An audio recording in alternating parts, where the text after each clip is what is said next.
Peace, Sali. And I want to make this video to give a point of reference for why to create an ancestral altar. If you go to my website, thirdeyeactivation.com, click on articles, you'll see that we made an article dealing with how to set up an ancestral altar, how to work with an ancestral altar. So if this information is important to you, your spirit's guiding you to it, make sure to go check out that article. And I'll put a link for that article on the show description below, on the video description.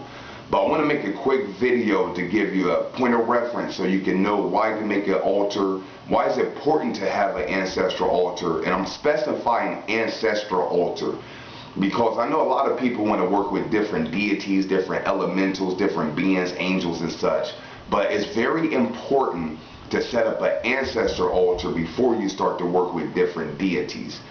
The reason why you want to start out with an ancestor altar is because your ancestors were here on earth. They walked the earth and they have a connection with you by way of the bloodline.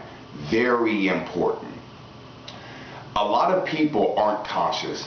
They aren't spiritual. They aren't metaphysical. Most people are regular human beings.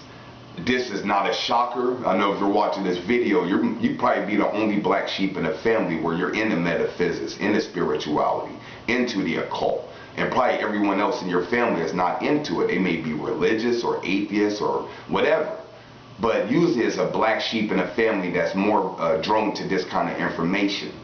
Now, when you have to think, when people transition what we call death, you take a lot of your beliefs with you.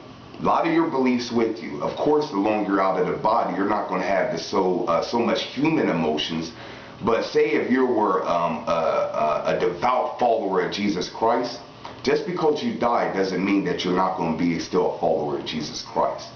In fact, and I don't want to get too far off of the video, but in fact, when in the Bible it talks about heaven having many levels, or 7 heavens, or in my Father's house there are many mansions.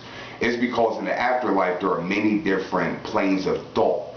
So if you're a person that followed Jesus, believed in Jesus, then you're going to resonate with other souls who are more drawn to that Jesus figure.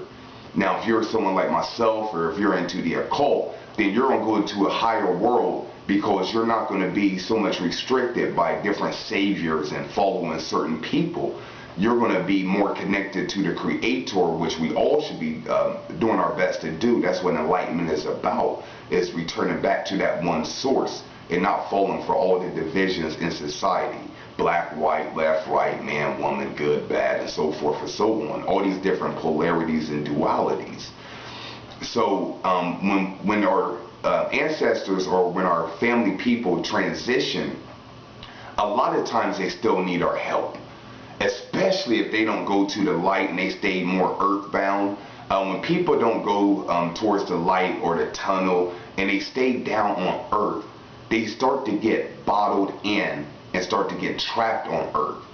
Now, we always have an opportunity to go on, but if you have so much desires, fleshly desires, and so much things that you're attracted to on earth, then it's hard to leave.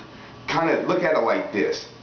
Say that you're a new mother or a new father. You just had a baby and your baby's been on earth for maybe like say 12 weeks and it's time for you to go back to work. You may not want to go back to work because you're so attached to that new baby, especially if you're a mom. Say you're breastfeeding and really getting that connection with that baby. It's hard to go back to work because you have a connection to that baby. You go back to work, but it's still hard for you. Well, when you die, if you have so many desires to earth, it's going to be hard for you to move on because you feel attracted to whatever you left behind. A lot of our ancestors do this.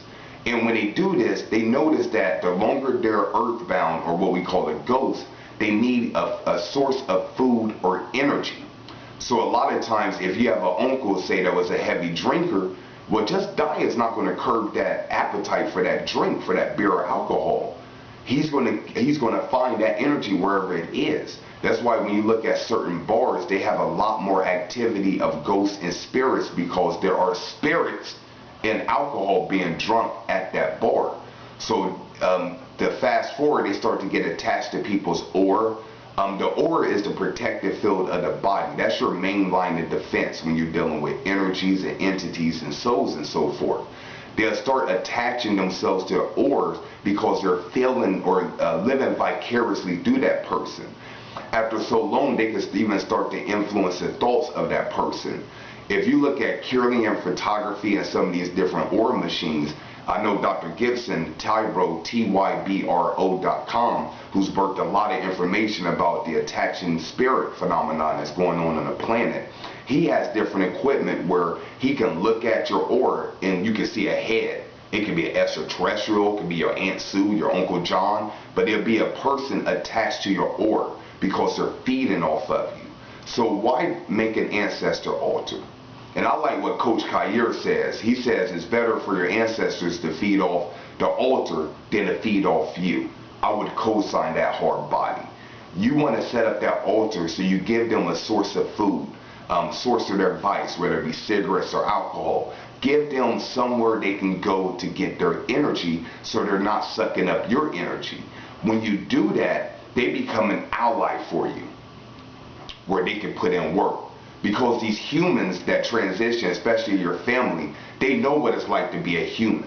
And once you take care of them, they can take care of you. So if you need a promotion, they'll do their best to hook it up. If you're writing songs or doing something creative, you may have a grandmother who was a writer or a poet. Well, she can start to work with you better. You know, you can go back in some of the videos that I've made. In 2 videos in particular, there's a big orb in there. And you can ask yourself, okay, what's going on? Why is there a big orb? But based on my spiritual work, like me, myself, I have a spirit room with 3 different altars in there. One is designated for the ancestors. So when I do certain work, I have different energy that comes and help me. That's why in the first video, you seen that orb go right across my throat. I'm using my throat chakra to articulate these videos. We all have work or all have help on the other side. I can't stress that enough. I can, spend days just telling you personal stories, but I believe if you're watching this video, you have some sort of trust in what I'm telling you. And there are so many different reference points, just not for myself. My ego's not that big. You can find other people who are basically kind of tell you the same thing, other books, or go throughout history and see the different shrines and altars that these cultures made for their ancestors. So you want to set up an ancestral altar, so you can help the souls of your ancestors move on or help them wherever they are. They may need food, water, ancestor money, and so forth and so on. The second reason you want to set up an ancestor altar is because after you raise them up, give them what they need, then they can start putting in work and helping you out. And that's where you can go to your altar and be like, I'm kind of short on this for the month. I want y'all hook this up and help me out some. And you'll be surprised about what happens after that. Like I said, I have my own personal stories. Other people have their personal stories. But I wouldn't make this video and go as hard as I do about Ancestor's Altar if I haven't seen the benefits in my life and the benefits of those close to me that also do the practice. So this has been Ali. Hopefully this video was informational enough for you to even spark a little interest in ancestor altars. And like I said, I'll put a link in the video description so you can go to our website, thirdeyeactivation.com, and see it in written form, step by step, showing you how to set up an altar, how to work with that altar. So be sure to like, subscribe, and share the video. Until next time, peace.